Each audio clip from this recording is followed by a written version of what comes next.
Hey, welcome to I Know a Guy Bicycles, hanging with the guy. Hey, I'm Justin the Guy on Shop Talk Tuesday. Yeah, this is where it's a safe place to talk about the bike industry as well as working on bikes and parts and whatever we come up with, and basically give you insights of what a bike shop life is like, and especially a garage shop like mine. So, hey, thank you for joining me on this beautiful Tuesday, and if you're watching this on the replay, please put some comments below if you have any experiences of working in a shop, riding bikes, what have you. This is a safe place where bike mechanics in the same realm as well as avid cyclists and those who are just intrigued about the cycling industry in whole. And again, thank you for hanging out with me. I am Justin, the guy on this old, well, no, not this old bike, Shop Talk Tuesday from I Know a Guy Bicycles, basically my business out of my garage. So today we're going to be working on this Cannondale. This is kind of a special Cannondale due to the fact that it is my neighbor's and she rides a lot and has done some races over several years, and she's kind of doing some part swap outs to get this bike to a little more comfort as well as ready for more road season riding. She's no longer doing a lot of races. She's doing more events. So there alludes that where we're going to do some adjustments, switching out some bars, switching out the wheels, re-wax the chain. So hang tight, you'll learn how to do a lot of these things. We won't be rewrapping these because I'm going to be doing a fitting with her to make sure that we're pretty close, but I'm going to show you what I'm going to do to mark the new bars to swap out the parts. And we're going with a little bit narrower carbon bar, which is this guy here. So just give her a little more comfort and going from there. Any case, thanks for hanging out with me. And yeah, topic news. What's the state of retail? The last week's been kind of interesting and an eye-opener, being within a couple of mixes of the local shops, specifically the corporate stores here in Colorado. In addition to hanging out last Saturday, if you didn't catch it, I did a live at the High Rollers Ride for Bike MS, which is a training ride, pre-training for the actual MS ride here in Colorado, which is at the end of June, so in a couple weeks here. So High Rollers Training Ride is where they invite the ones that have basically raised the more money, and that brings in, I'd say, riders with a little bit nicer bikes sometimes, but basically people that are a little more involved with the MS, that kind of thing, what it really relates to. It was really fun to do, kind of recap on that a little bit, because back in the day in Parker Bikes, you see the banner, we've been affiliated with the MS ride here in Colorado since late 80s. So a good 35 years of being a part of it, from my family business to currently what I'm doing today. We used to do the High Rollers Ride out of Parker Bikes in Parker, Colorado. And it was a lot of fun, especially with a 20-some mechanic at the time. Really loved it because it was like on a, either a Friday, Saturday morning or a Sunday morning, and we're all kind of 20-something hungover, and it was like free food. Usually pretty nice stuff. I remember having quiche, it was kind of cool. Any case, it's a fun event. This year they did 30 miles going up and down Lookout Mountain in Colorado. And it's a really beautiful scene, twisty, tight turns, and pretty good challenge of a climb and a descent. It's nothing really flat about it. And kudos to the 150 plus riders that did it, because it's not something, it's kind of like a really barometer test of actually your physique and that kind of riding. But in any case, talking to the state of people, individuals, avid cyclists, right? And also talking to the MS. We've had some wins here in this perspective of the community. So there's still a lot of cyclists riding. It's not like the market just died because nobody's riding anymore. They're still out there, and prove the case that they've actually had a lot more involvement within the charity ride than in years past. So it could be a combination of different things, but looking at our state of the state, and this is where I'm kind of looping back into the retail, and I'm going to be turning this bike here in a second. Let my white ultrasonic cleaner warm up here, because I will be cleaning the cassette and checking my wax. I have a little two-pot system here.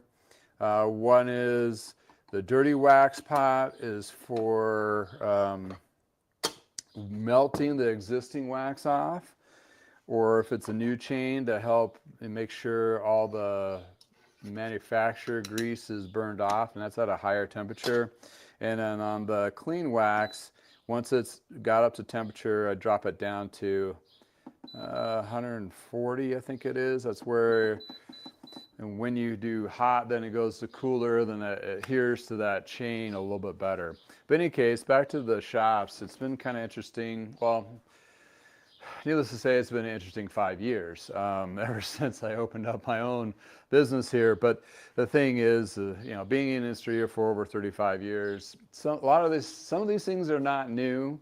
Some of them are, but the real compound problem is they're all at the same damn time. So unfortunately, having all these things affecting the market from any kind of outdoor retail, and talking about cycling specific, that you're looking at the corporate stores, corporate bike companies, and then all the way down to the little guy like me in the garage with apparently a huge opinion about things. And again, this is an opinion piece, so don't get all ruffled up. And things, my opinion does change. It can be changed too. So plead your case in the comments below or in the chat. But in any case, the thing is dealing with the current state. It's kind of troublesome for a lot of shops, and they're trying to navigate this basically a paralyzed scenario for industry from the basically getting new products in and the current market, which has been very stagnant, if anything, right?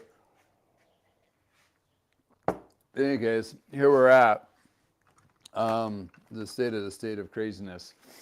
So we're going to just start diving into this. So I'm going to pull the tape off. She asked me to try to save the tape. It is kind of dirty. We'll see, but if you're a mechanic, success rate of pulling older tape off a bike is pretty much zero a lot of the times, and depending on the brand and depending on what the stickiness is on the back of it.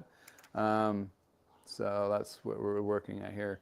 So yeah, talking about the MS, and the reason why that is a very valid kind of perspective is you got basically current customers writing that go to bike shops and get their bikes all ready for the season, which for doing this event, which is in 2 weeks, which they should have their all bikes pretty much dialed, if at this point just a little bit of refresher, like in case of wax chain, which we're going to be doing a little bit later for another customer.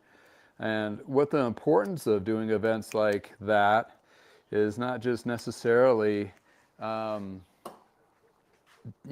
to push your brand of shop or whatever out there. Well, it's, number one, it's a good thing to do for your community. Yeah, I do generate some tune-ups and some work from it, but in the case of this, it's one of those things that obviously for me it's been a family deal for a long time. So if you look at this tape, it's like super dirty on one side.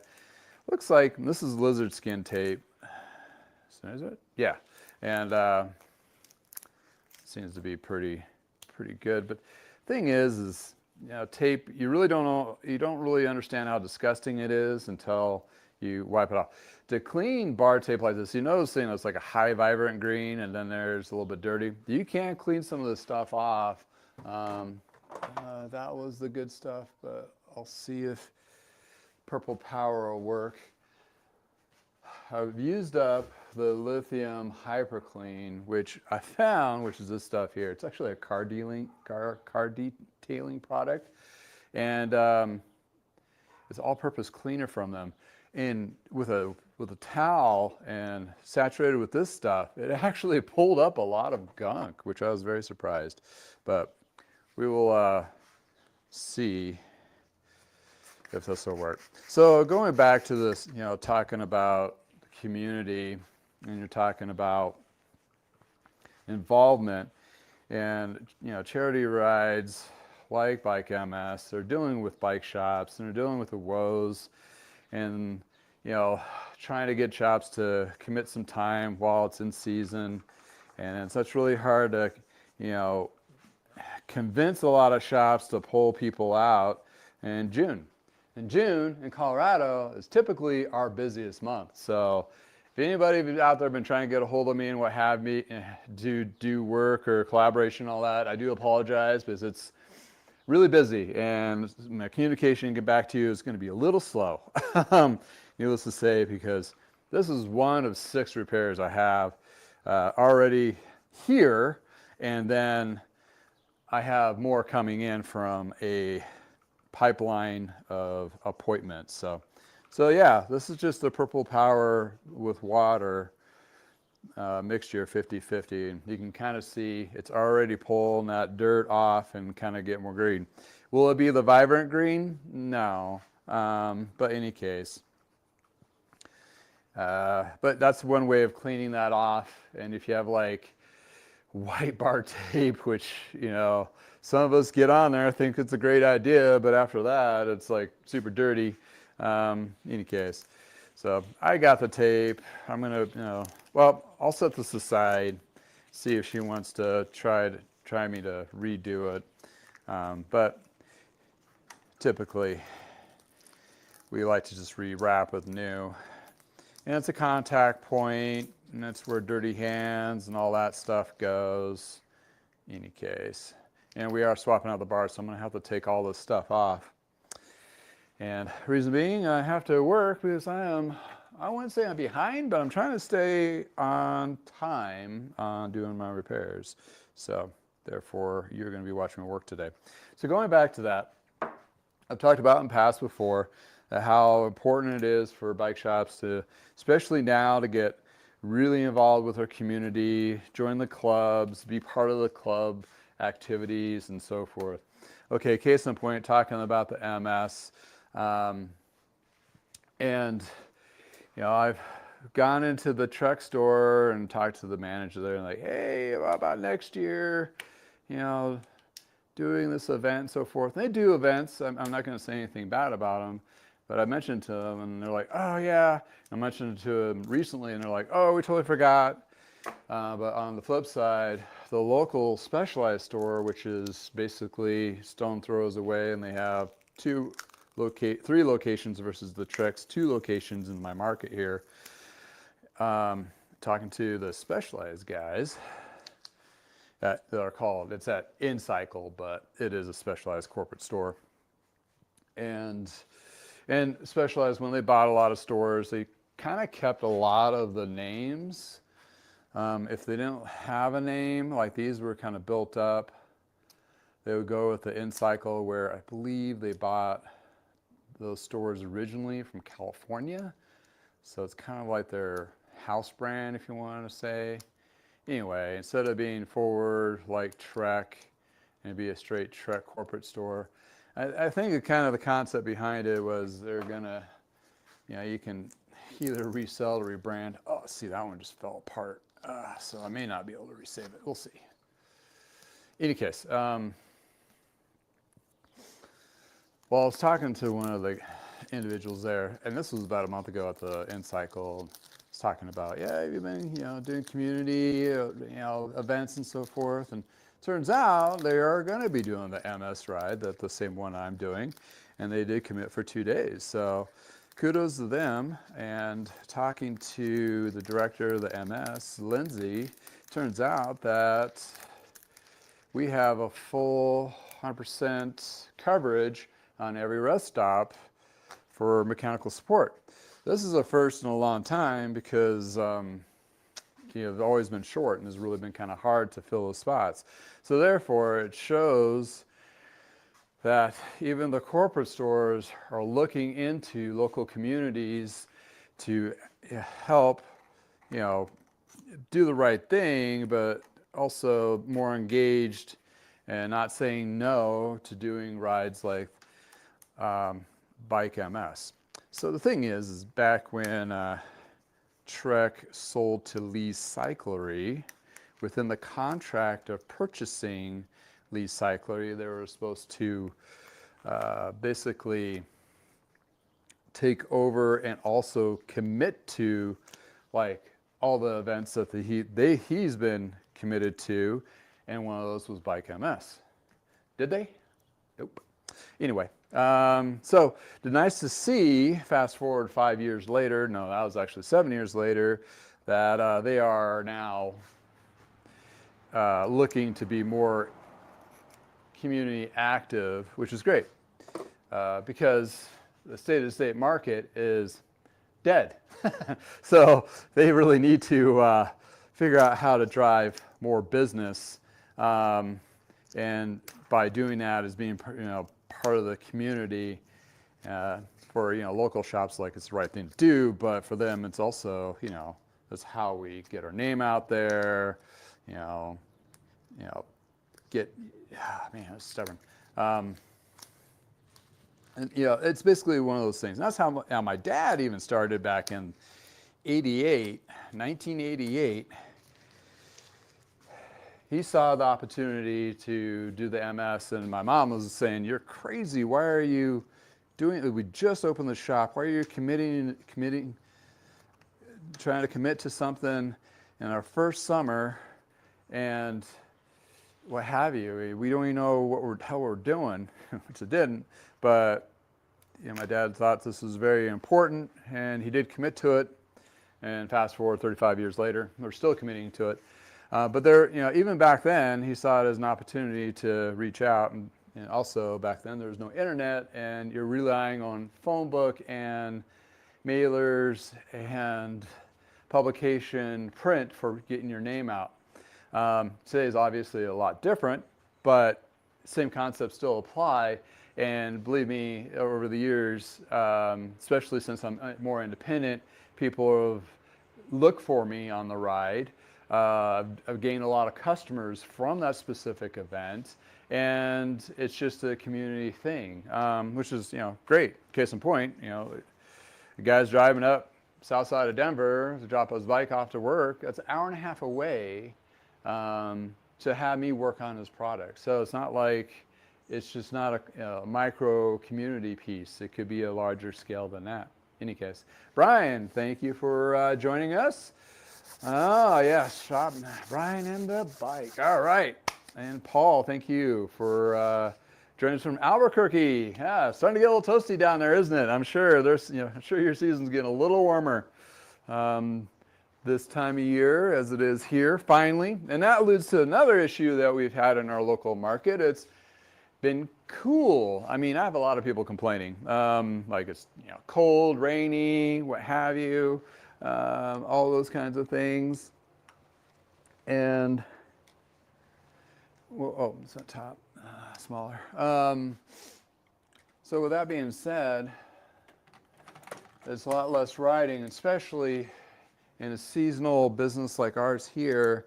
If we have crap weather on the weekend and it turns out to be nice during the week, there eludes a problem because we miss all those people to the weekend warriors, and that makes it a little hard to generate more business, in which we've had a few weekends like that.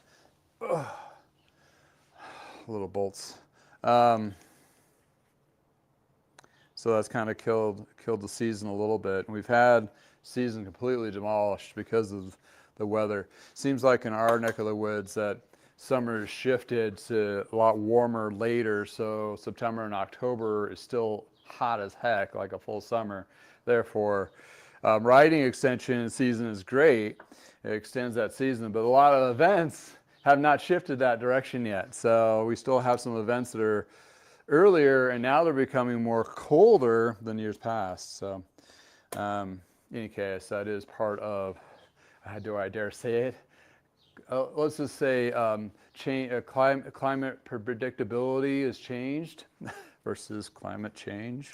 In any case, it's apparently a bad word nowadays.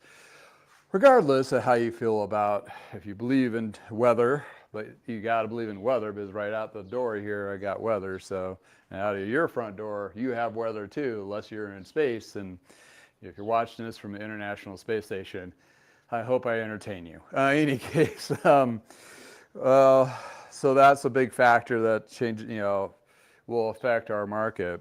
well, the many other factors that we've talked about this and what have you is you got tariff scares, and that's paralyzing a lot of companies from getting inventory and all those kinds of things.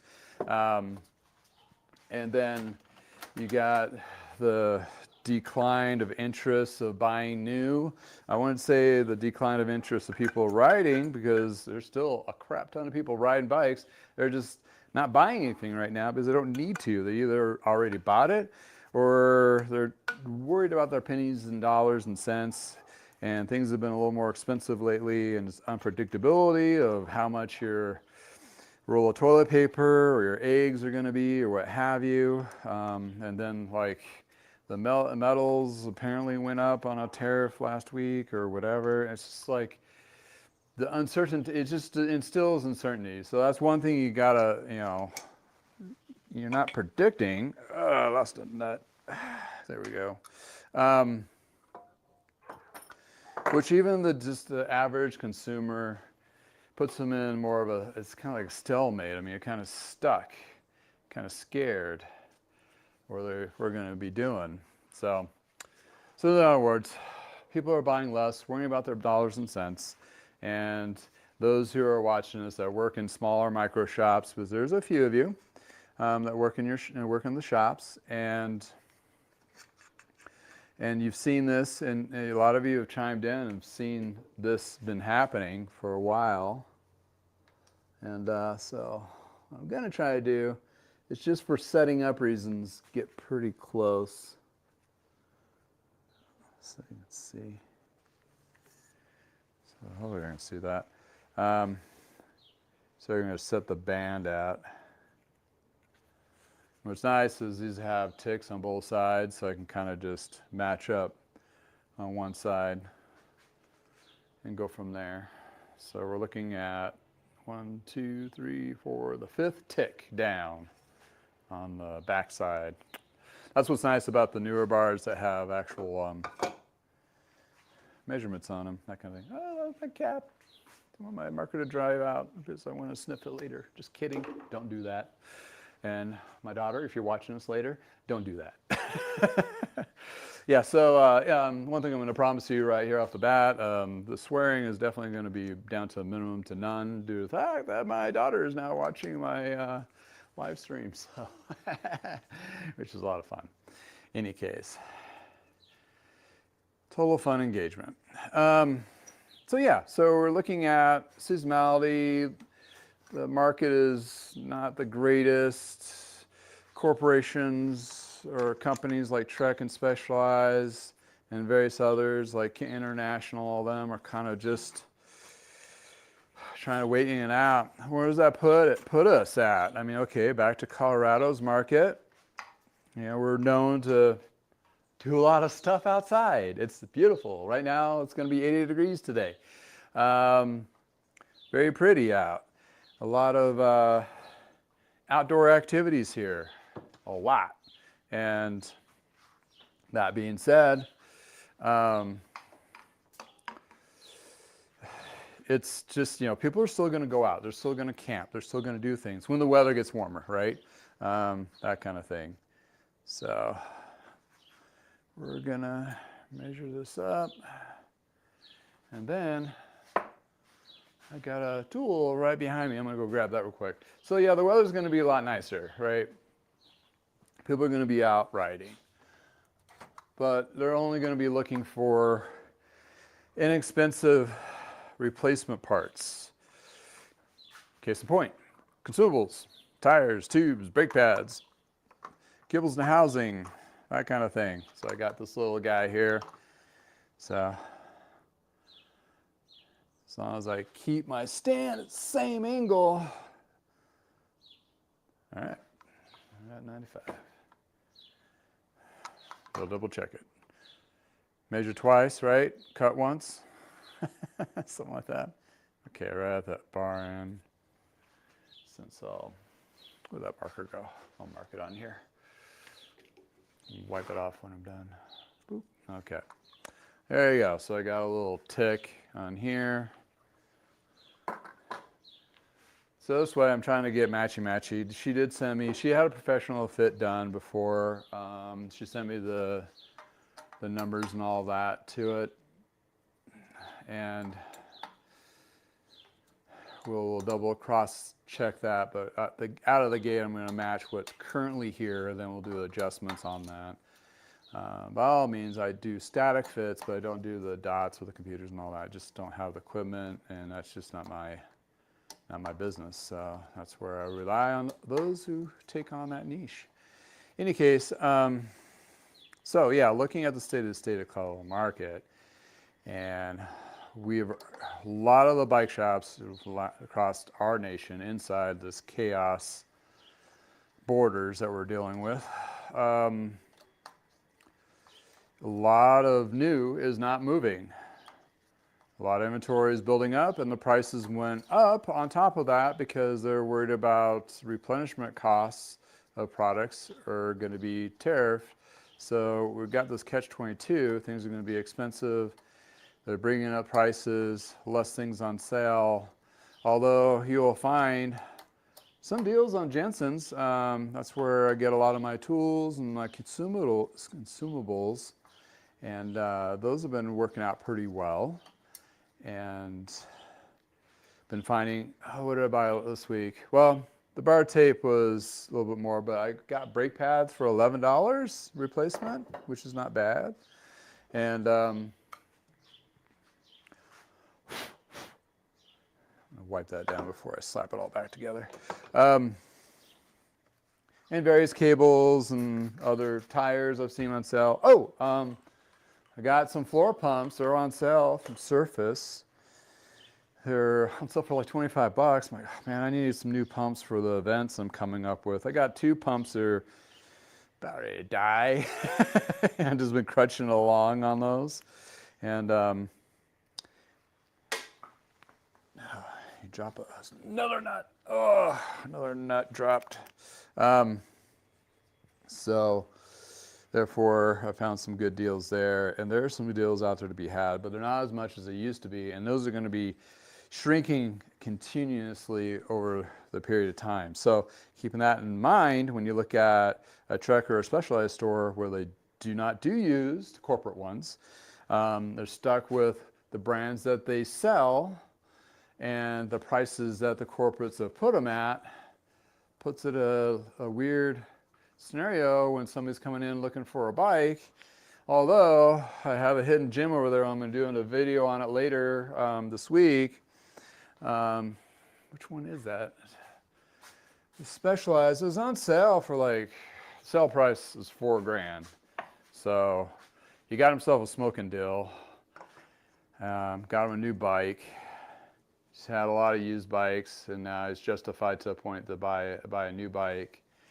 And now that's where he's at. And which kind of, the video I'm going to be making is kind of focusing on the new service. So those who are out there that have little shops that do a lot of service, like I do, I developed a package, and I'm testing it out. And the package is really not a tune-up per se. It's basically where the new bike shops or corporate bike shops leave off. So it actually enhances the experience. Kind of like, in my opinion, where they should be doing, but they're not doing, plus a couple new added services that you probably would want to think about doing on your new bike, especially if it's a high-end with a fancy paint job. Something that you might want to consider as a package. I forgot what I called it. It's on my website under services, but it's basically it's a test for $100, and what you get with $100 for a new bike, basically you've ridden it less than 100 miles, out off the showroom floor, is number one, you get the fancy detailing. In other words, you get a little bit of frame cleaning, and also because the frame is fairly new, it's a lot easier because I don't have to do a lot of detailing to it per se, correction of the paint and all that. Therefore, I can just put that ceramic coating on pretty quickly. So you get a ceramic coated frame and parts. So, you know, the wheels, the hubs, the brakes, all the bits get a little coverage for ceramic coating. But no, that is not all.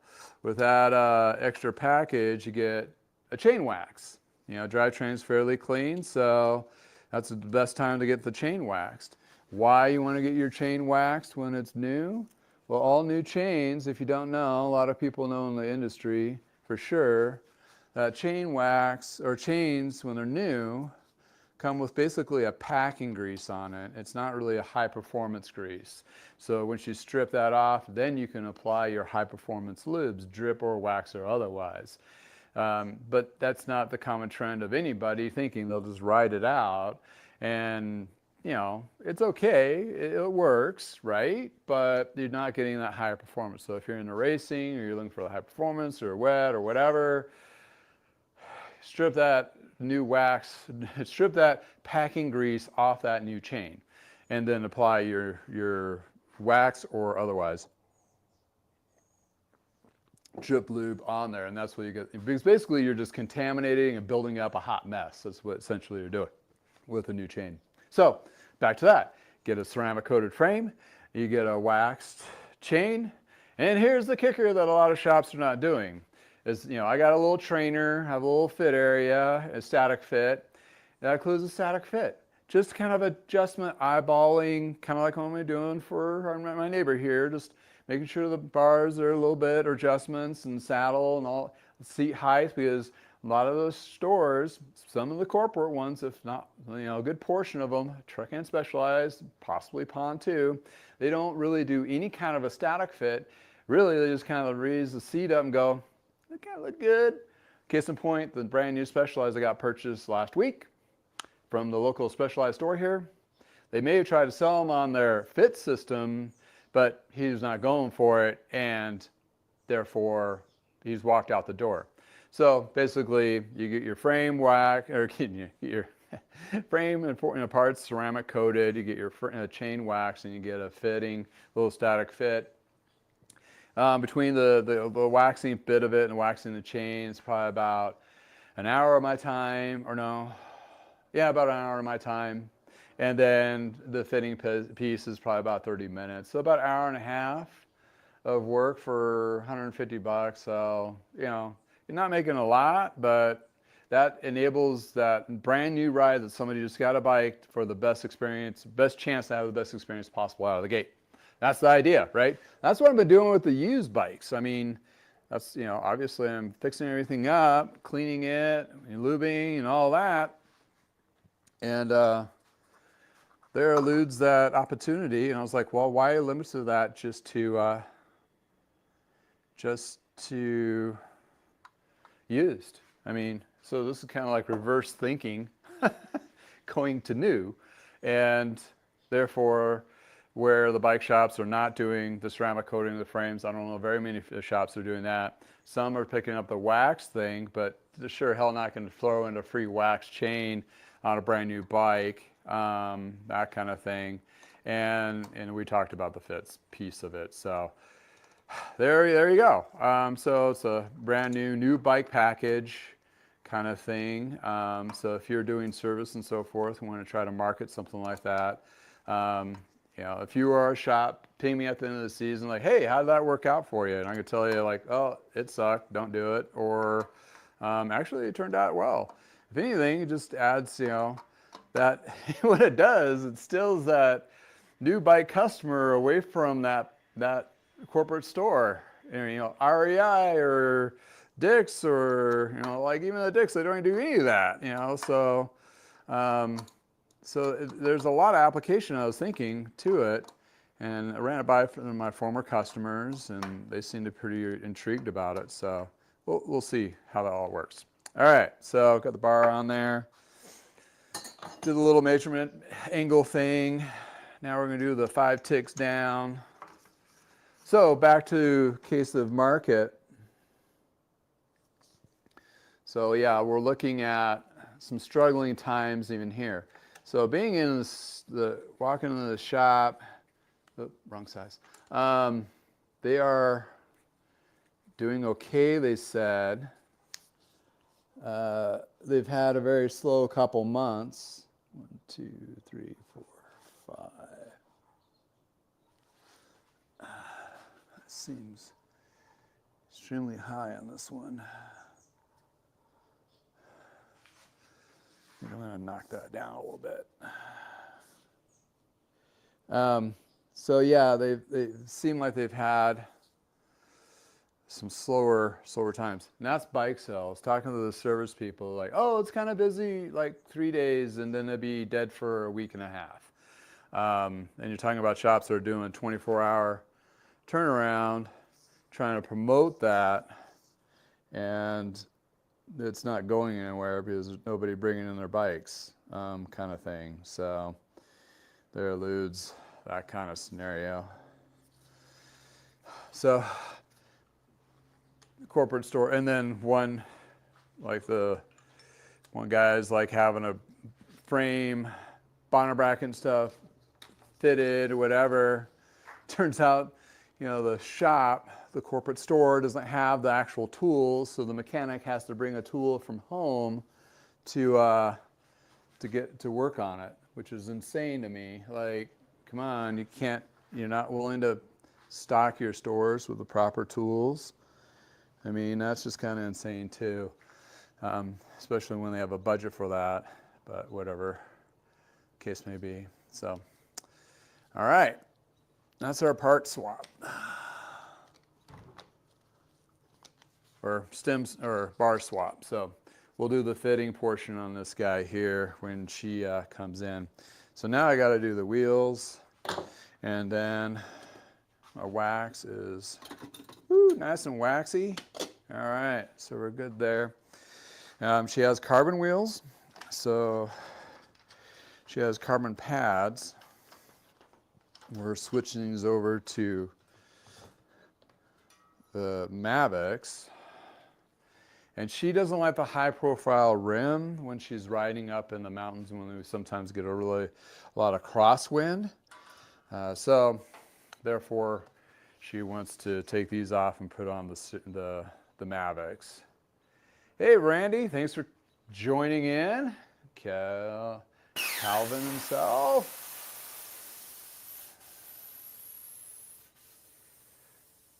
Clamps for a 45 frame set comes to mind. Oh yeah, yeah. Oh yeah, Randy, what's up? If you're just joining us, I'm just talking about the state of Colorado market and what we're looking at and what Trek and Specialized are doing locally in their brick-and-mortar stores. Kind of specific, since I've kind of run into them last couple weeks, in addition to did a bike MS training ride event last weekend, where we are definitely seeing some changes in the behavior of customers and market and weather, and all and everything in between. Ooh. Stubborn. You need to go the other way. So yeah, so are they hurting? Well, talking to one of the shops, they're like the Colorado district with amongst the rest of their chain of bike shops across the nation. Colorado district is one of the highest dollar amounts, and Fort Collins is one of the higher producing ones. That one as well as Boulder. But that being said, they're still down. The services are way low. Sales are a lot lower. So, and they don't do used. So we're relying only on service, mostly. And that doesn't carry a corporate store. It carries a shop like mine when my overhead is almost next to zero. Well, I mean, I have overhead, of course, but it's one of those things where it's a lot less. I don't have thousands of dollars going to line a pocket to a property management company or owners. So therefore, service I can carry. Bike shops, for the most part, unless they're designed just for surface only, they're not going to carry. So they're in a pickle. I mean, if their service is slower, and yeah, they're doing a lot of, what I saw in the store was a whole bunch of Trek bikes, or their brands, but not very other brands. So they're only capturing their branded customers at this point, not a huge diversity. Let's put it back in the day, like when I worked at Lee's Cyclery, which is at one of the locations of the N-Cycle now. And I think it's just the change of a lot of the market or what have you. A lot of people are working on their own stuff or whatever. And we thought about it, maybe it's the competition, a lot more competition. It's like, I don't think so. I also don't think the corporate stores like REI, Trek, corporate, especially corporate stores, are known for service. And it's kind of like, you know, are you going to go get your oil changed at the Nissan dealership? No. So a lot of people are preconditioned from that. And preconditioned that from the auto industry. Therefore, when they look at the bikes, they look at the same thing. So they're going to look for a mechanic like me to work on their stuff, what have you.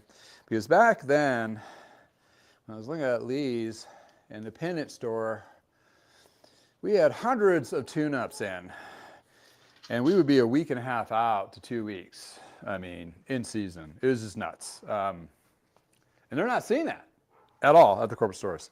So whatever the numbers that they were going to buy into, which I knew probably was a grain of salt that they're not going to get a lot of that business for service-wise, but yet they're now in a position that they need to try to rely on that to keep things going.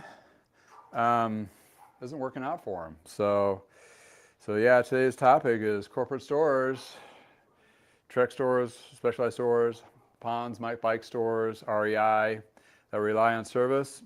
I'm sure they're all struggling. And when you're looking at that struggle, it's not going to pay salaries, therefore cuts them to the bottom line. And they have definitely been reducing locations in other markets. Colorado, they probably have not looked at it very many, but they're going to at some point here soon, I'm sure, where the local bike shops are going to prevail. Independent shops, is they're more diverse.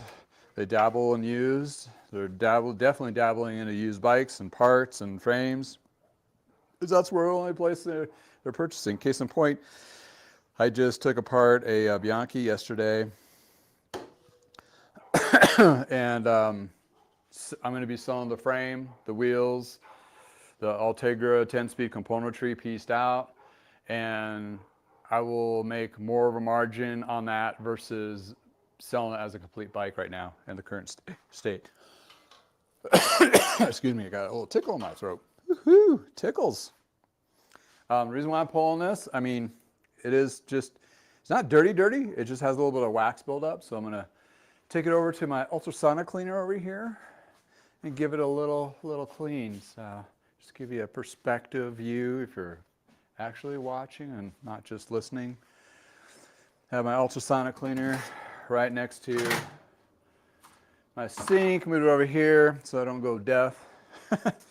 Then lay out this. It's just hot water, 50 degrees Celsius, and let's give it a little burn. And therefore, I'll just proceed on the rest of the project here. Get more of the frame focus. Also, I got to be mindful on the time because it is summertime and I have to pick up my daughter from summer. It's not summer school. It's kind of like a summer program that they have through the school to help them keep up with all their stuff. All right, so the wax is warm, hot, and a wax warmer. And it's a, pretty sure she had a power link on this. A quick link or something. Yeah, there's.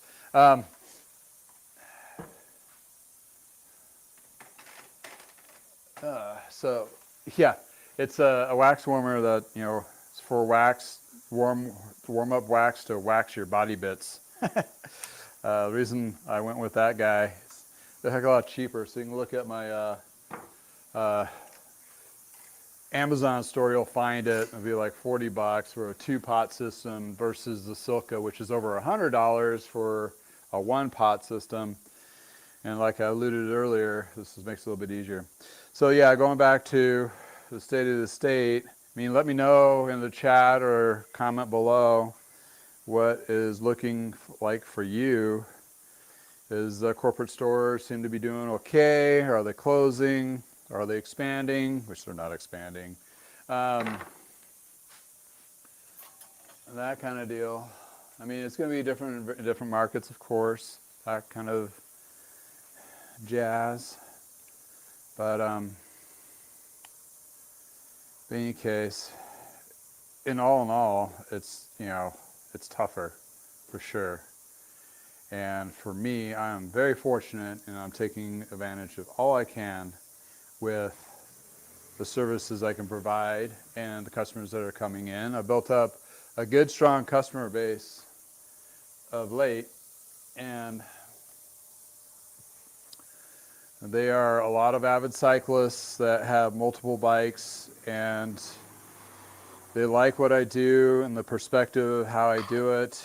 And I'm not a rush job. I'm not going to smash through as many tune-ups as I can. So I'm going to put that in for like 5 or 10 minutes.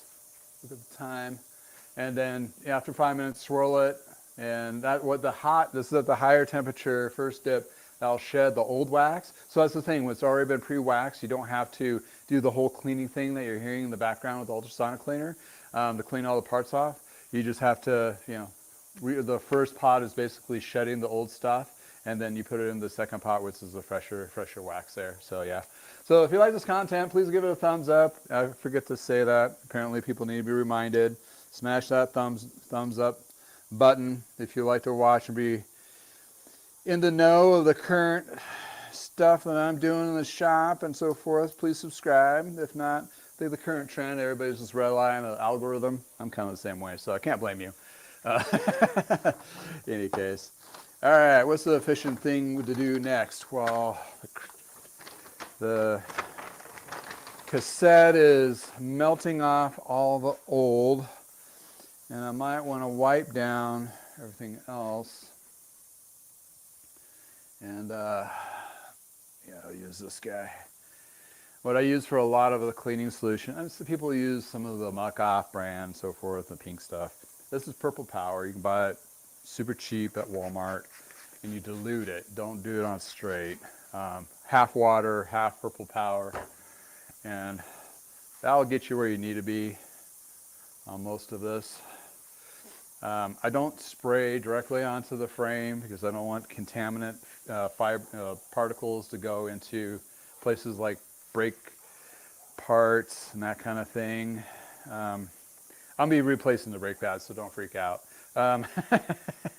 Because I'm doing a metal rim versus a carbon rim, so that needs to be, those pads need to be swapped out because the carbon rims need specific carbon pads. And these are a carbon rim that's already carbon to the rim bed.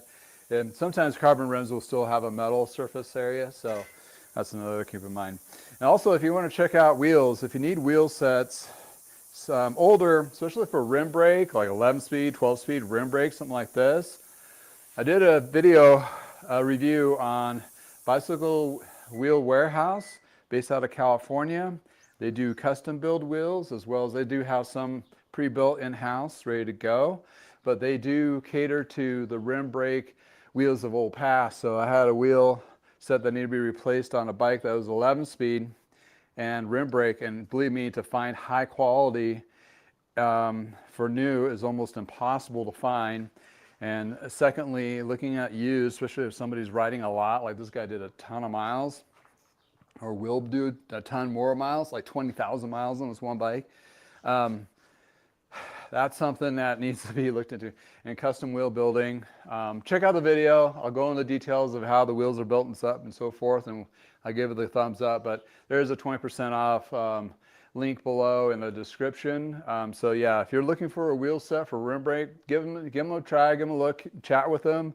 They're a good crew, really good stuff. I was very impressed, and they do follow the philosophies of custom built wheels of past, which the video goes over to. In any case, that's my little soapbox about wheels. If you're going to upgrade your bike, that's the first thing that everybody will for the most part, tell you that you should do or look into is wheels, because that's where you get better performance out of your ride, lighter weight and all that. There's a lot of wheel sets on stock bikes when they come out, usually have a heavier set.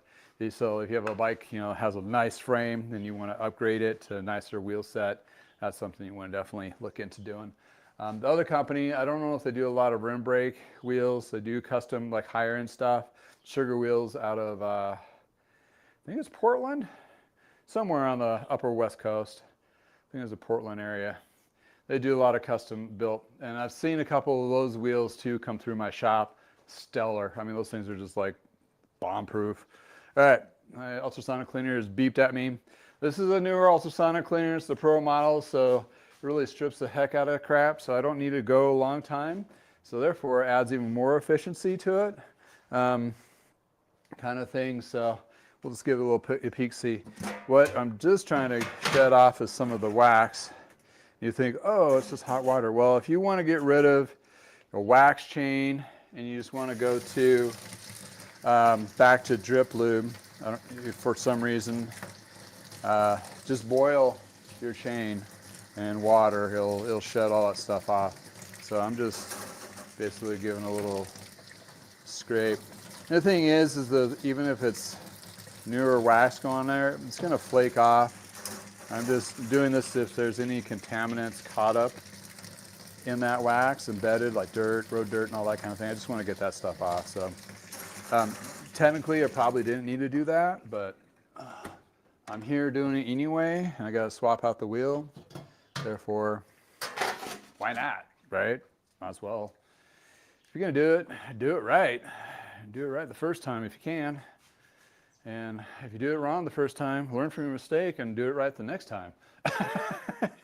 Yeah, bike mechanics, even on a good day, we have our mistakes. So I'm just saying it's not always always perfect, ever. So while that is going to hang out and dry, got most of that, you know, gunk off, and that's part of like that new package. You know, clean. You know, it's not going to be dirty, but clean off all the packing or the packing grease from that. So, well, that's drying. I think we're at 5 minutes. Yep. And I use spokes to dip. So I'm basically just going to give this a little bit of a shake and let it sit there another 5 minutes, and that should cook it some more. While that is still cooking, well, these brake pads are interchangeable, which is nice, so you don't have to realign the whole pad itself. If you haven't seen anything like this, I know you mechanics are watching. If you know this well, but for those who are just hanging out and just checking out something new.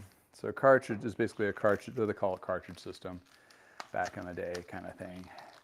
So back to the state, and watch out, the little screws will pop out of here. So you don't want to drop those on the floor. And sometimes you may not use those because they may not match the cartridge that you have, so heads up on that in any case. So June, supposed to be like busy as heck. It is for me. I am extremely busy right now. A lot of other shops are just doing only new or corporate stores. Not so much. This is, man, it doesn't want to come out. Pull that nut out completely. Yeah, so they're hurting. If that continues, and especially corporate dollars and cents. I work for not a bike corporate store, but there we go. Work for a Big Five Sporting Goods, which is a sporting good chain. And so that's the carbon one. They come in different colors sometimes for the carbon rim only. And keep in mind, these are right and left. They'll say on the back side. So, and then you just have to, actually, good thing to do. Talk about good things and good habits. You know, clean that. It's a little dusty, dirty on the inside of that slide. So, and that gives you an opportunity to get in there. Get in there. Give it a good wipe down. Of course, you don't want to put any like lubricants of any kind. You don't want that to be bleeding onto your brake surface area. Also, if you want your brakes to perform a little better, you can sandpaper, like light sandpaper, the surface area of those used brake pads. And let's bump it up against the fork blade. So I'm just gonna give this a little, so I can get to it from the back end. And surface that, and also take the rim and take some rubbing alcohol on a very clean towel and clean your rim bed. That'll give you the best contact. And once that evaporates off, you're completely clean. Same thing for rotors for disc brakes. So you can kind of clean those off. And on the, if you pull the pads out for the disc brakes, you can clean them off with rubbing alcohol. You can do a little bit of surface, like a metal sandpaper. Not a lot, not aggressive. Don't want to go too much. There's different philosophies on that. And then you make sure they're damp with rubbing alcohol. And if you're okay with using a torch, fair warning, it's not for everybody, then you can burn those brake pads and burn them off. And do it in a safe place, not inside your house. Make sure you don't burn down your house or your neighbor's house or whatever. Therefore, it burns off any kind of oils or anything that may have gotten on those pads of the rubbing alcohol that was not cleaned off. So that's a good trick there. So then put the screw back in, not too tight, but tight enough. Then there you go. That's one pad done. I got to repeat that 3 more times. Usually a little bit easier. I'm not sure if these are a Shimano cartridge brake. Sometimes Tektro will have theirs, or there's various other knockoffs out there for sure. So keep that in mind.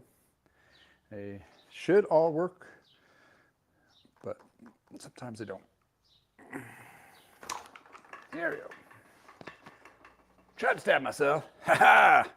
Not today, or at least not on this one. Oh yeah. Let's clean that out.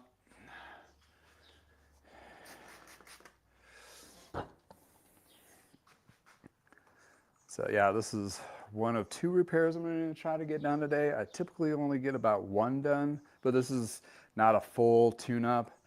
The full tune-ups I do kind of just reserve 1 a day. So you're like, how the hell do you make money, Justin? Well, the rest of the day I'm parting, cleaning, and listing parts for bikes and frames for resale. And then on top of that, you're looking at it. Social media, YouTube, editing, promoting, marketing, and all of that. So my business is complicated, to say the least. All right, so there's the brake pads. They're installed, replaced for regular rim, standard rim, and then we need to get the tube and tire. And this is where some people like to swap front and back if you catch it soon enough, because you don't want a high ridge on your front wheel. But if you catch it soon enough, that you can switch it out to give that a little more equal rotation of tires over a period of time. And keep in mind, tires, a lot of them, if not all of them now, have a rotation direction. So keep that in mind. So your local bike shops, if they're doing independent bike shops, they're doing mostly service and used. They're not going to break, they're not going to have any gangbuster year, but they're going to survive. And that's what pretty much we're all in right now, is survival mode. Oops, wrong way. And we're, cycling industry has been in like that before several times, but just nothing as intense as this. Not that I want corporate stores to go under, They're good people that work at a lot of those corporate stores. They're people like me that hit the ceiling at a regular independent bike shop and wasn't able to get a job with benefits and needed benefits, so I had to leave.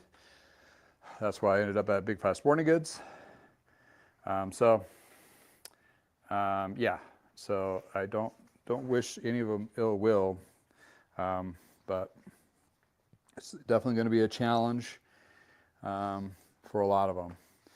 Hopefully this will recorrect the industry to be a little more customer based, like, you know, customer service based versus elite bike shops, realizing that 90% of the market is really just the people are for recreational riding, and start bringing the prices down on new and some decent quality on new. I mean, come on. You're buying a $4,000 bike and only has 105 componentry on it. All that blows me away. But anyway, but you know, that's what they've driven the market to be for the higher end stuff. So there it is. But anyway, we'll see how, if they learn or change or Truck and Specialized are diverse internationally. So they're going to leverage on a lot of their markets outside the United States to get by. So therefore, they may be a little more protected, but International, which specifically only sells mostly to Walmart and Target, and most of their stuff is made in China, are going to be a little more challenged for sure. And we talked about that before. And that also alludes to a good portion of the entry-level bikes for people getting into riding, which is really sad because you're just taking that low-income household, and instead of getting that $200 Walmart bike, now that Walmart bike is a $400 bike. You're already pinching somebody at the lower, I mean, they're not going to be buying it. So that kid's not going to get a bike for the summer, or they're just going to go straight to used. Case in point, used is where it's at for 2025. So if you're a bike shop, and if you can leverage your used market, bring in some bikes that are a little bit lower priced, just to help with that entry level customer base, that's going to be a win. And you're going to have those customers come in, at least check you first before they go other places. That's the best you can ask for, especially when you're competing against a whole bunch of online sell marketplaces at this point. So there, Ludes, you can leverage that and be a part of that online marketplace by selling your used bikes, your used frames, and used parts. So you can be a part of the solution of helping your business versus part of the problem of a lot of businesses looking away against that. Yeah, Randy, you got a great point there. Shops need to make sure they're price everything accurately. Labor and P&A, parts and accessories, if nobody knows what that means. Yeah, you'll have to do adjustments because, like, you know, the vendors are charging them 10% more. Can you eat that for a little bit? Probably not. 10% is really not that bad on a tube or a tire, but when you look at big ticket items like bikes, yes, that really escalates in that price. So therefore, and again, when you're waxing chains, if you forget about it for a little bit, it's okay. Just makes it a little hotter. All right, so the dirty wax, I'll let that shed off. Yeah, you can still see me okay. Drip off as much as possible. That's at the higher temperature. Take that off. Then slide it into the clean wax. Cooler clean wax so it chills. Still hot, melty, but you know what I mean. It's chilling. And then let that sit in there for 5 or 10 minutes. Agitate it after 5 and let it hang dry. And then you have a wax chain. It's ready to go. FedEx, big truck. So in any case, that's the crazy state of the state. So Be mindful when you're switching out wheels. If you have different rim widths, carbon's a lot wider on this one than this one here. So there's a trick you can do so you're not retensioning your cable every time. You adjust your barrel adjuster for your brake here to all the way down to the carbon rim. And then when you switch it out, then you just adjust this up again. It should have enough throw to accommodate for the skinnier rim. Therefore, you're not monkeying around with that cable tension every time you swap out. That's if you're swapping out a lot, like at events, that kind of thing, on the fly. But this bad boy needs to be adjusted a little bit. And if they're dished right, they should be pretty close. And I'll have to check out. This is another thing when you're fitting, you check how far the throw is on the brake. Sometimes they like a little closer for smaller hands, or they just, some people like to, like mountain biking, they like to have a little bit of push in before the brake engages, so they can just kind of have the fingers there ready for that emergency stop or feathering. That's just how some people ride, so you want to keep that in mind. So these wheels I redid earlier time. She had them in her storage area. I did the waxing on them, ceramic coated, prepped the rim. And she also had an issue or noise coming out of the Mavic free hub body, which in my video library below shows a video of taking these apart, cleaning them, and putting them back together. Use either, I think it's mineral oil is the light lube that I use on inside. Was suggested, so hopefully I got rid of whatever noise that she was dealing with on these guys. So direction. Nothing to have to redo your tire because you put it on incorrectly, especially if it's a tubeless. Not say I haven't done that. I have. And few little very colorful language comes rolling out due to the fact that I have to pop it and reseat a tubeless tire because I was putting something together tired. I should have been waiting to do it. And this is when I was doing higher volume stuff, you know, so pre-independent. Now I try to keep everything at I would say a slower pace, my pace. Actually, I'm going to call it the professional pace. Like, you're professional the whole time I'm working on it versus high volume. You're like, I'm only professional about 10 minutes and I'm just cranking out volume after that. I've been there. And not say you can't get a good tune out of it. You can.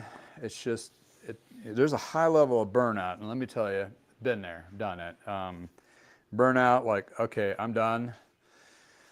Doing 5-hour power working on getting as many tune-ups done as possible because it's paid by commission and I'm a broke mechanic.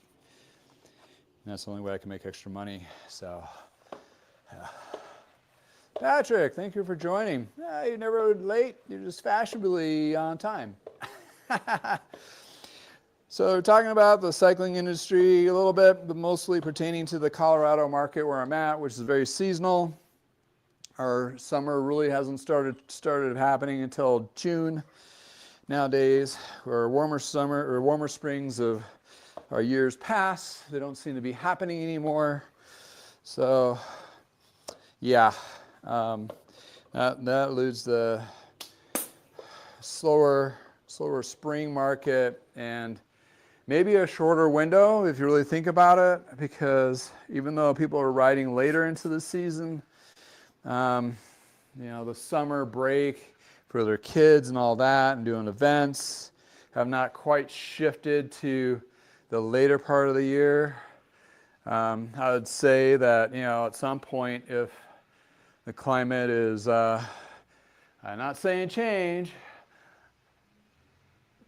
shifting, if it's becoming to seem a little warmer later, events like the Bike MS may not be at the end of June. It might be starting to shoot for end of July, that kind of thing. So I like to put a light grease on the cassette bodies. I've got people that got all uppity up about that. Anywhere you can prevent water from seeping in and getting contaminants in the area where you don't want them to be is better. Makes it easier to get that old cassette off. And essentially this is a steel casing. A lot of them are aluminum. Even though with aluminum you still have some issues. So I just go, and it's not going to hurt anything. A little bit of light grease on there. So that's why I do that before I put the cassette back on.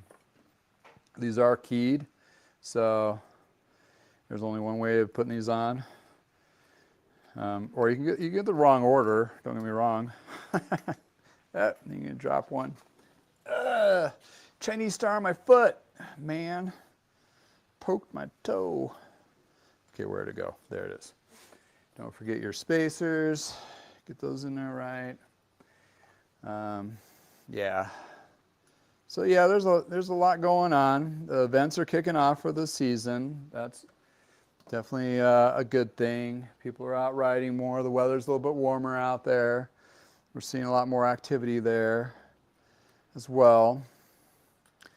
So, and a lot more engagement of people looking for parts or bikes and stuff like that too. Mostly the used.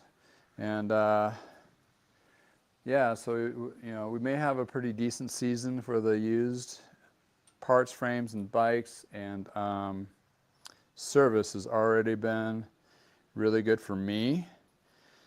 That's what they're looking for. But I'm, like everybody else, is digging out of a deficit from the last 2 years. So whatever I can get ahead and make it less painful going into the wintertime is going to be better for me. And bike industry, all those are working in right now, no, it's not something you're ever going to make a lot of money at. It's just something you really enjoy doing, and I hope you can keep doing it as long as you can. So with wax chains, I found there's one slight, I wouldn't say issue, but something to be mindful, because you get wax that cakes up on the smaller cogs, and which might lift that chain up a little bit. It'll smash out, but if you take a little poker and just run it along the first and second tooth and just kind of clean it off a little bit. I mean, you don't need to like scrub it all off with a wire brush or anything, which you can if you want to get super clean. Wire brushes are great for cassettes and chain rings when their chain rings are off the actual crankset. I do that quite a bit to get all that caked up crap off of Teflon lubes off, and sometimes wax, but most like Teflon lube base buildup. And that will, this will probably re-cake up as soon as I get that new freshly waxed chain on there. That kind of thing. So that just enables that cassette to work a little bit better right out of the gate. You may have to do that after the first 5 miles of riding kind of thing. So are we on time? Okay. All right, so we got to redo the brake pads of the back. So I'm just going to move you over here. Grab my brake pad tools. Over here. Agitate my chain. Agitate you. You're being agitated. Yeah. Okay. You've been agitated. Agitated in a positive way. If that's even possible. All right. And you're probably like, what the hell are you doing? So, you know, the little bike trainer thing that I did a review on is perfect for doing live, so I can just move my stuff around with my laptop. Also, it's really good for doing you know, specialty work like bleeding brakes and so forth. You have a moving table where you can put your stuff on. It works stellar for that stuff for sure. Oh, where did I put it? Where are you? Okay, so back to this where there's carbon pads I need to push out. So what do I think what's going to happen? Well, we're going to be busy with service as long as service is available at play, but a lot of shops are going to have to leverage. Guess what off-season is really good to do? Sell all the used parts that collect in those bins over the season Go through there, throw them up, frames, wheels, anything that's just basically spring cleaning, but in October, November. Get all that stuff out and list it online on eBay to ship it. Shipping is the biggest part. Shipping is key. I had a video on shipping for a frame set just recently for bike flights. And if you're not familiar with bike flights, that's the cheapest way to ship frames, wheels, and bigger size like forks, and you know, that kind of thing. Do that. If you can't fit it in the USPS smaller box priority, then you go with bike flights. It's going to give you the better price on it for sure. What am I looking for? Brake pads. Yeah, so, you know, leverage that for the off season. I mean, those who are doing it right now, please chime in or comment on the replay. Like, yeah, we do X amount of sales in the off season, and that really helps. That really helps keep us from letting go of people or closing. That's where people are like, well, what are you doing in the wintertime? And I'm like, that's what I do in the wintertime. There you go. And honestly, it works. It keeps me busy, and it actually keeps cash flow coming in, for sure. Sadie, thank you for coming in. I like using a brush on an ice scraper. Oh, yeah, ice scraper brush. Like Pedro's has a brush, or cog brush and all that. You can get those.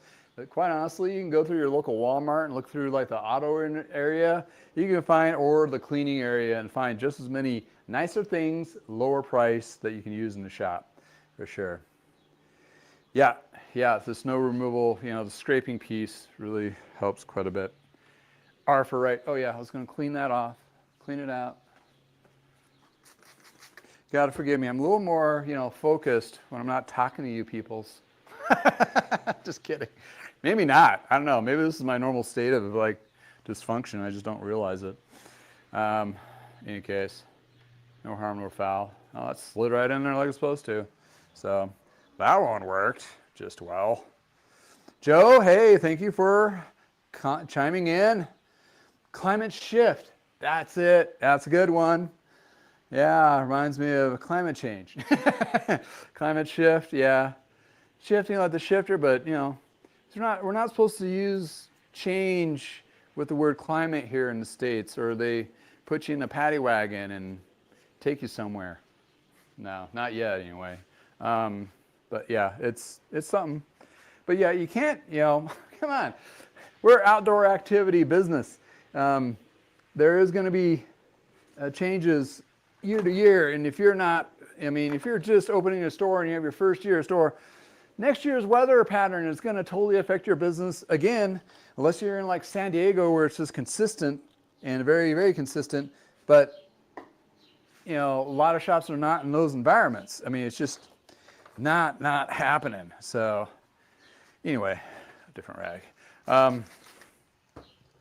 So yeah, it definitely has an impact. And then there's averages to it. And then maybe your sales may be further into the season and anticipation of that. And also bringing in bikes and parts and accessories and so forth. All your ordering and taking those shipments and so forth. Because once you take that shipment, you got to usually have a window of time you're going to have to pay for those things. Or if you pay for them up front, you want to have less money tied up over time in that. So, you know, there alludes. You got to be very mindful of that for your ordering and so forth, even on new stuff. So, in service, you know, training up those seasonal mechanics, to have them come in, all that. How long? I mean, college kids go back to college, and it's mid-August here in the States. You still have 2.5 months now of busy season through the rest of September and a good portion of October of trying to capitalize on a service, and half your crew disappears because they're going to college, or, you know, either move away to college or they start taking up classes. Ouch. I mean, that's a pinch. So those are things that bike shops currently have had to deal with. And yeah, and it's, you know, it is what it is, that kind of thing. So yeah, it's, you know, the climate shift, you know, And you know, we're shifting to 13 speeds now. If you haven't seen, oh my God, I remember when Campy came out with 10-speed system, and you know, Shimano was like, holy shit, what's going on? Biscuits. And then they had to come out with their 10-speed. It seemed like Campy was like the leader. Maybe some not always the best, but the leader in some of that stuff, which is just crazy. All right, I think my chain is waxed. I don't know if you can still see me a little bit. Maybe I should give you a little look, see what the hell I'm doing here. Come here, my friends. Let's take a peek. Okay, double waxer. Yes, it's a face of the kitty for cleaning bits, people bits. Yeah, definitely use gloves so you don't burn your fingers if it binds up. And with the cooler temperature, it's adhering to the linkages a little bit better. It's more of that, I meant to look up the scientific word. When you water to the glass and it has like that little bubble edge before it spills over, I forget what that's called. That's where you kind of want on all your linkages. I mean, the extra you want to shed is you want to recapture that very expensive wax that you bought from Silka or Black or whoever. And believe me, a bag of this will last an individual. Even if you have 10 bikes and you wax them twice a year, this will probably last you a lifetime. Unless you really spill it or mess up or do too many waxes. It takes, you know, you get through a lot. I had to flip a lot this year. So then you see how right off the bat, it's already kind of goobering. So that means my temperature is really at the right temperature because it's really caking on to all those pieces. So you got the hot wax, it penetrates, then the cooler wax kind of sets in, so all those linkages are going to, a good coating. And then, I'm not sure if I'm going to have time to show you, but once this dries, I run it through this guy. This is a chain cleaner if you haven't seen one before, but it's brand new. Never used it to clean a chain, so there's no contaminants from a greasy chain in there. Brand new, and I'll run it through as a complete chain. What that does is helps shed and breaks down the excess wax and makes it a little more pliable to install. And once it's installed and you shift through a little bit for adjusting, then I put this back on the bike and run it like about 30 to 40 times backwards, and you'll feel that chain kind of get sticky, and all of a sudden it gets smooth. And that's where you're at a good point where when the rider goes out or yourself can go for that ride, and within that first 5 miles, they're still going to have accurate shifting, and they don't have to be as light and polite, but you still want to be light and polite. But once they hit that 5 mile market, it's like, bam, super smooth, slick, and of course the properties of it not being dirty. Hey Patrick, buddy, thanks for chiming in. I've been directing my customers where to order their parts. Thank you. I mean, I don't have all of them, but I do have some for sure. Appreciate that. You know those. Oh, add a small labor fee to research. Yeah, exactly. Yeah, thanks for joining in. Patrick was an individual that I worked with in Michigan for a short stint at Wheels in Motion, and good lad. For sure. We had some great conversations while we worked there. So, getting this wheel back on. Time check. Okay, I'm still good. We're good. We're good. Yeah, at the top of the hour, I need to be at the school picking up my daughter. So, all right. So, get this back in here. So, where are we going to be at for future? Well, got another 3.5 years of uncertainty for sure. So that's what we're faced with. But it's really going to be a lot. I mean, I can almost guarantee used parts, used bikes, and service is going to be the big go-to for long term. So a lot of shops, you'll start noticing that they're carrying less, and it's going to be more special orders. And kind of like where the Intense concept is with the mountain bikes, where you buy the frame and then you buy all the bits and then you have your bike shop put it together as a custom build. There gets you to that point where you don't have to pay excess amount for stems and bars that you don't fit from a OEM bike and saddles, you know, so all that stuff gets so expensive so quickly.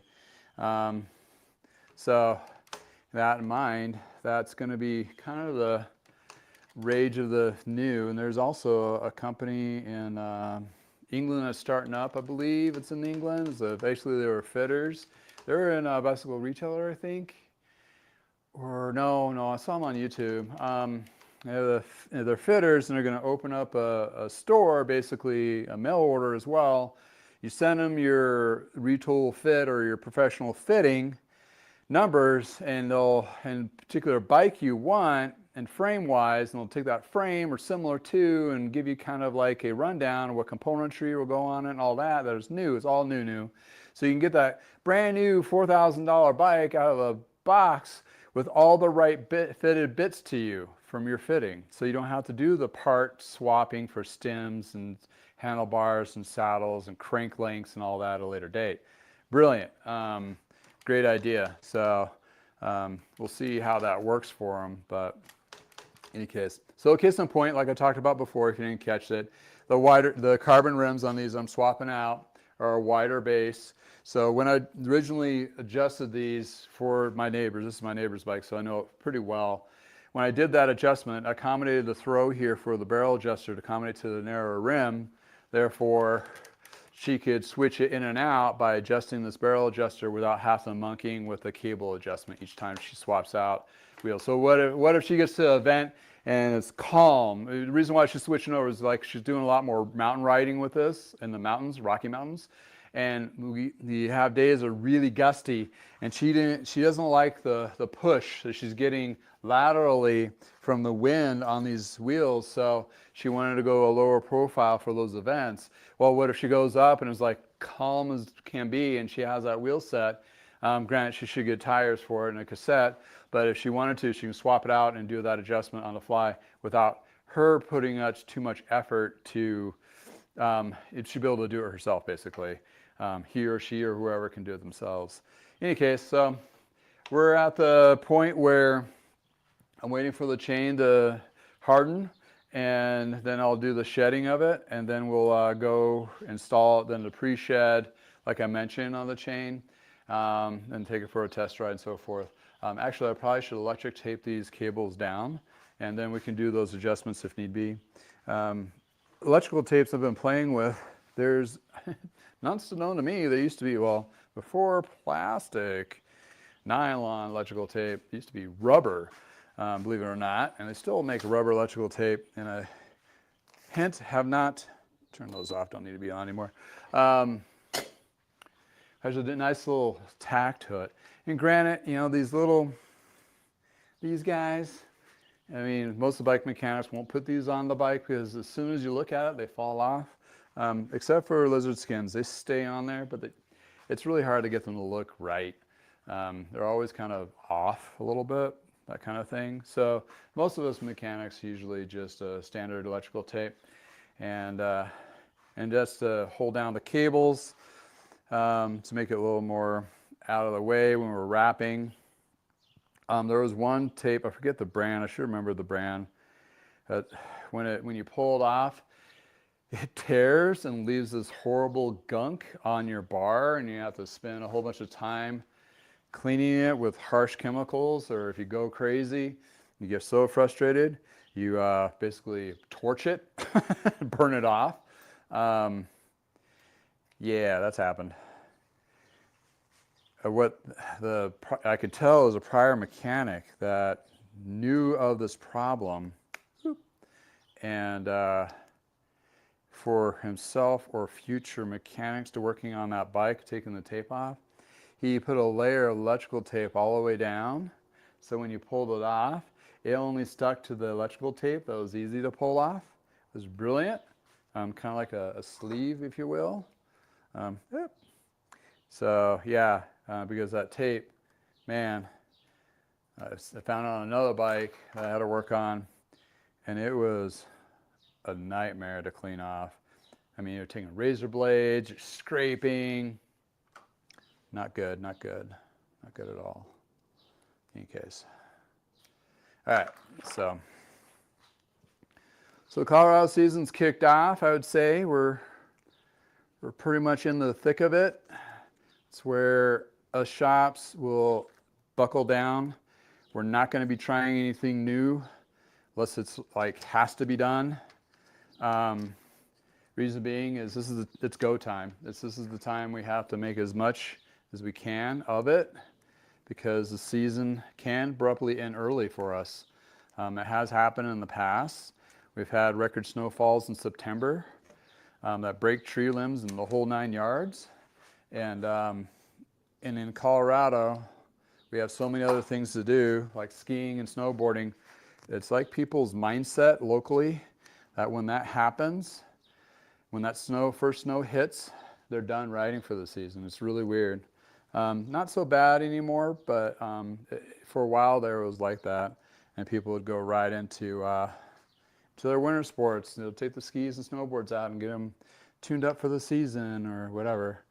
And you know, they're not thinking of it at all because there's still a lot more riding left, but to them, their summer's over because their kids are back in school and or they went back to college or whatever. And that's the case. So there we go. We're ready for the fitting. So we're gonna get her fitted up. Double check the measurements from the fitter itself too with these new bars. Try to give her the best experience possible out of the gate.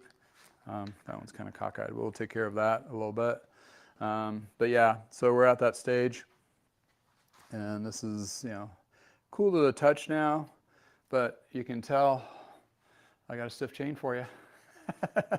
Yeah, you don't want these to be flopping over. I mean, if it's still too hot, but when it starts cooling.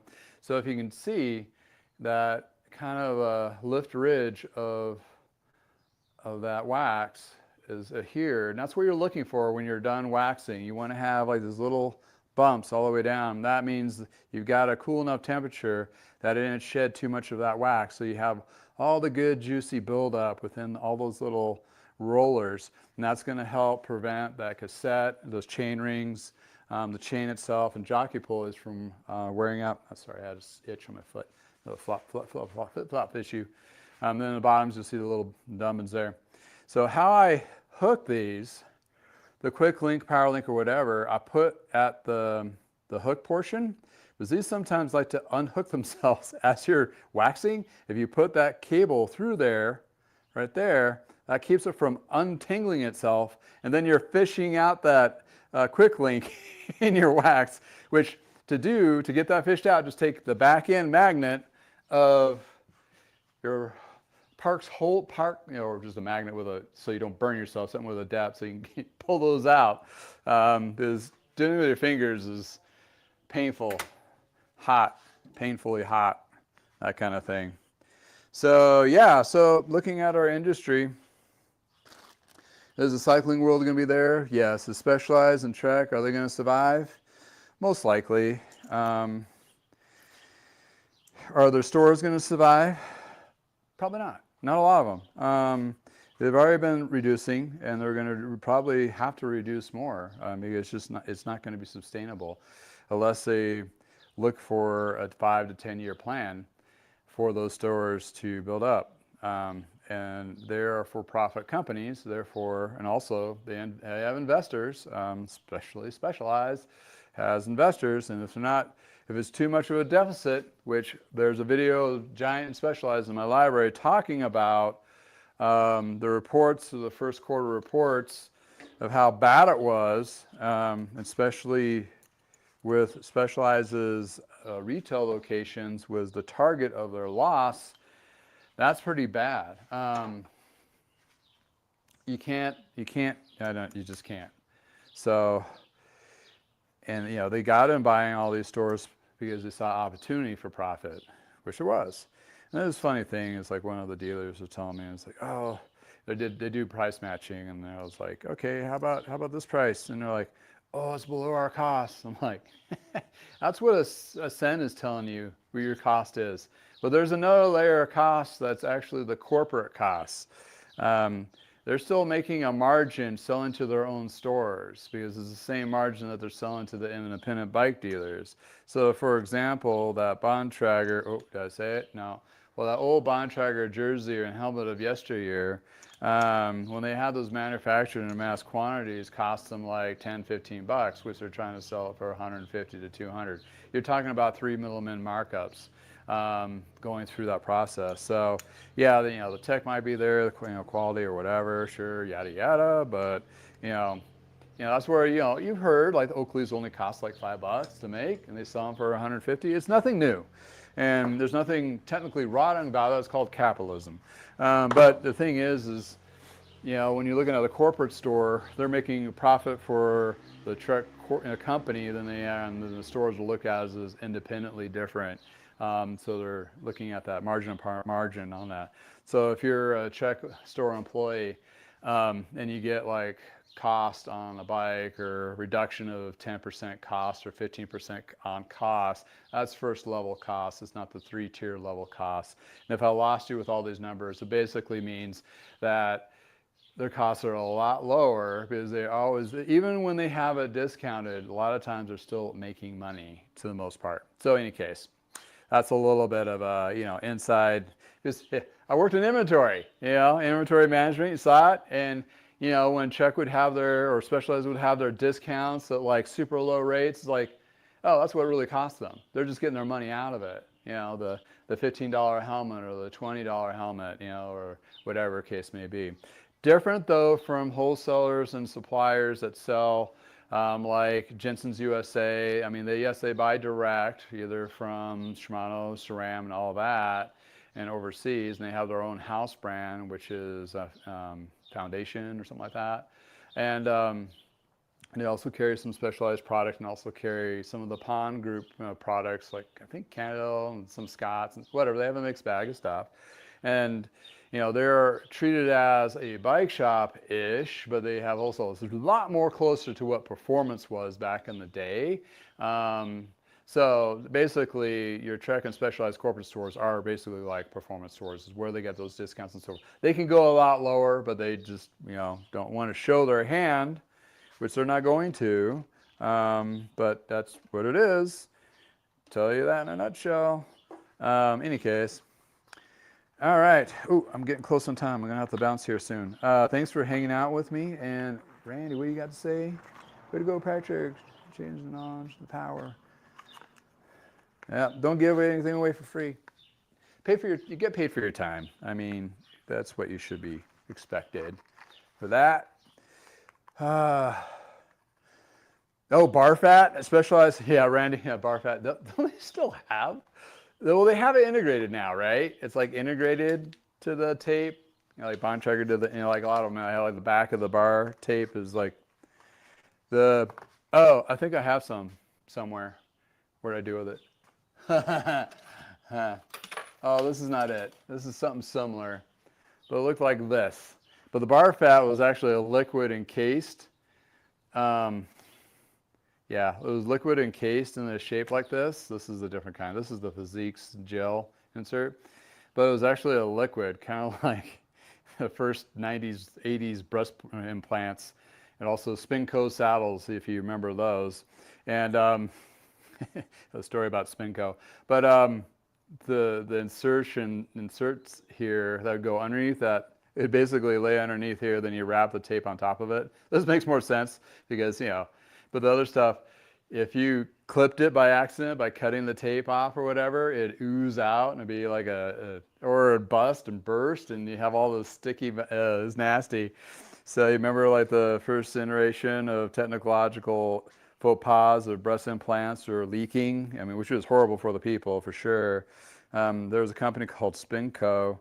I think they were out of Texas. I remember the rep would call like every other week in the 90s, and they'd sell saddles, and they put it was the same medical Spinco. I made those as well as saddles. My dad just had jokes for days on that because feel like you're sitting on a field full of what's, and the juiciness of it, the squishiness of the saddles were funny, and they were really absorbent. I think performance. Well, I think they use the same stuff in shorts, like the cycling shorts that had that Spinco stuff inside of it. And it had to make you feel like you're carrying a loaded diaper. when you're wearing these things. And when you're sat on a saddle, like, man, how's your sit bones going to find anywhere they're supposed to be? Because they're just like squishing you all over the place. But here's the kicker. Over time, that stuff would harden. So that Spinco saddle where you thought was super comfy became like a rock after about 5 years. So in any case, yeah, Waco, Texas. Good call, Randy. Thanks for... yeah, that was... Oh, man.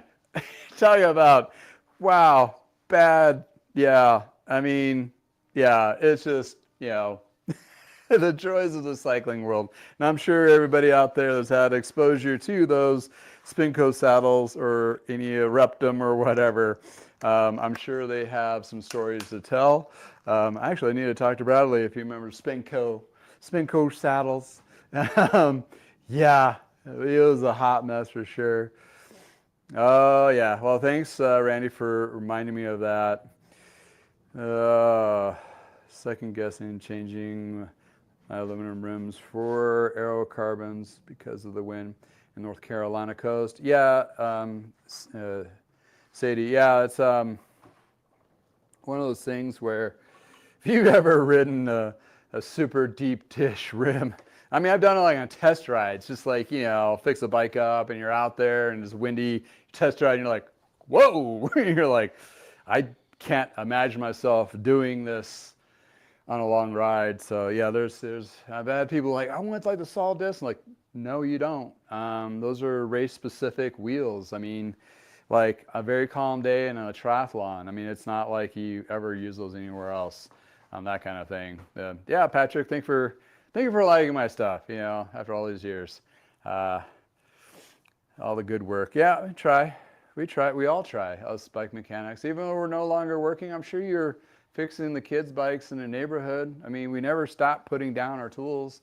I mean, we do when we have to go get like a normal job and either push keyboards or whatever we end up doing being trash or Walmart greeter or whatever we have to do. But yeah, I think my neighbor is going to be pretty cool with this. Yeah, it's a full carbon, Super 6 Evo carbon. She has a bike that does have discs. She does not like electronic shifting. Some people are just like a no on that. So yeah, that's where we're looking at. But yeah, I'm going to have to bounce here to go pick up the kiddo. Yeah, when Spinco saddles and where they're Waco, Texas. I just remembered Texas, but I didn't realize they were Waco, Texas. You're up there with me, buddy. Like, wow. I just remember, this is such and such from Spinco Saddles. Can I talk to the owner, please? Or they'll get your name. And the other one, Randy, you probably remember this. And if you have any memories, if you worked in shops, you would pass beyond, like any other reps you constantly would hear from. I would definitely hear from the guy from Seattle Bike Supply, like once a week. They would, they sold red lines and what else did they sell? They had a couple other kind of bigger-ish, more BMX kind of back in the day lines. We'd hear from Seattle Bike Supply like every week. They'd call. Our J&B rep would be in once a week. We'd have 2 shipments a week from J&B, 1 from Quality. What else? Yeah, we'd have the Trek rep. We had Trek rep. The Schwinn rep was really crazy at the beginning when Schwinn was still Schwinn. It looked like basically your old, parts supplier for dishwashers, or appliance dishwasher parts salesman. I mean, this guy did not look like a cyclist. He probably ridden a bike once in his life, had 2 huge suitcases of like basically manuals and part number lists. So this is all pre-computerized ordering system. So you'd have to look it up by flipping through pages of finding the part number, writing it down. Then they would call the corporate office in Chicago to get your order fulfilled. I mean, it was like, boo, crazy back those days. Yeah, any case. Yeah, that's where we're at. Live streaming it up. Yeah, hopefully you got a little bit of insights of our market of June in Colorado, and Trek and Specialized. This is their big market apparently, as is for the sporting good chains too. This is where Dick's Sporting Goods, Sports Authority, where they died. born and died originally from Gart Sports, Gart Brothers. And then you have like REI. I mean, it's a huge battleground state for outdoor activities because we do a lot of outdoor activities here all around, winter and summer alike. Therefore, it doesn't surprise me that the cycling, even though it probably kind of really challenges the numbers that they get out of California and some other high populated density areas, but in any case, it doesn't surprise me at all. When you're looking at the units being sold, service work being done, and all that, and living it and breathing it, yeah, for sure, absolutely. In any case, going to wrap this up here. If you have any other stories, you want to put it in the comments below. Check out the description. That's where I have the links for wheels, waxing, stuff that I sell as affiliate, Jenson stuff. You can get all these tools and supplies. That's where I've been finding the cheaper stuff now anyway. That's just not a plug per se, you know, but they do have, that's where I buy about half my stuff. The other place to go is 365 Cycles is a bike shop, but they basically leverage the QBP warehouses and bring the prices down. So you'll find some good deals there. So you as an independent bike mechanic in the garage that a wholesaler won't sell to you, those are the directions that, those are the companies that I leverage to keep my prices down for all my consumables. And then I leverage, you know, eBay and Amazon and Walmart like everybody else. So it still provides a profit without having to do all those commitments with the big companies. So it's kind of a win in that aspect of it. But in any case, it's all about the service and the love for bikes and getting people out there riding. And again, if it's nice in your neck of the woods, please go for a ride. I might be able to sneak one off a little bit later with my daughter, go for a ride. And yeah, I hope so. In any case, 80s here in sunny Colorado. And hopefully we'll see you next Tuesday, same time, same station. And again, have a wonderful week, and I've got some other stuff coming in line, and check out everything that's coming up. In any case, thanks for hanging out with me. And oh, I need to unplug my wax warmer. And don't get stiff with a stiff chain. Dad jokes all day long, all day long.